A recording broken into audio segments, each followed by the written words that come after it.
د بینظیر روپۍ چې کومو کسانو ته میلاوېدلې په هغې کې د ځینې کسانو کارډونه بلاک شوي دي. هغه بار بار وایي چې د دې دپاره موږ سی چل وکړو چې موږ د خپل کارډونه دوباره کولاو کړو او موږ ته په راتلونکي وخت کې دا روپۍ میلاو شي. خو که د دې نه مخکې زموږ ویډیوګانې تاسو کتلې نو په هغې کې بار بار موږ تاسو ته نصیحت کړی، خو ځینې کسان ویډیو چې د پوره نه ګوري، خو کله چې ورته مسله جوړه شي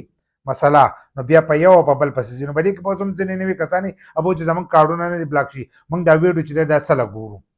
ګورو نو کله چې بلاک شي نو بیا ګرځي په یو بل پسې چې د دې سره چل وکړو. نو په دې کې اوس ځینې کسان چې دي هغه ګڼکپان نه وتري چې د کومو کسانو کارډونه بلاک شوي دي دغه شانتې ویډیو جوړې زما په شان نه ځي او تاسو ته وایي دا چل به وکړم. لکه ما ته هم ډېر کسان چې دی هغه اپر کوي، نو که دغه شانتې زه د ځینې کسان نه داسې روپۍ الم که نه دا 1500 2000 3000 نو دا یوه دوکه ده چې زه تا ته یم چې زه به تاله کارډ کولاو کړم. یا په دفتر کې چې کم کس ناسي او هغه تا ته وایي چې ما له روپۍ راکړه او زه به تاله دا کارډ کولاو کړم، نو دغه چې دی دا ګڼکپ دی. لکه تاله یو کس چې دی دا کارډ نشي کولولی ځکه چې په هغې کې تاله آنلاین کم ټایم درکړی چې ته کله په 8171 باندې خپل اهلیت وګوره، د ویب سایټ په تر باندې خپل اهلیت وګوره، په هغې کې کم تاریخ درکړی د هغه تاریخ نه وروسته چې دی ته رجسټریشن کولی شي. ته رجسټریشن وکړې که ستا مالي حیثیت چې دی هغه برابر و نو تاله بیا نه درکوي، که ته غریب وي نو تاله به یې درکوي. خو تر اوسه پورې داسې نه دي شوي چې بلاک کسان چې دي هغه دوباره د دې لپاره دغه شوي دي، لکه دوباره اهل شوي.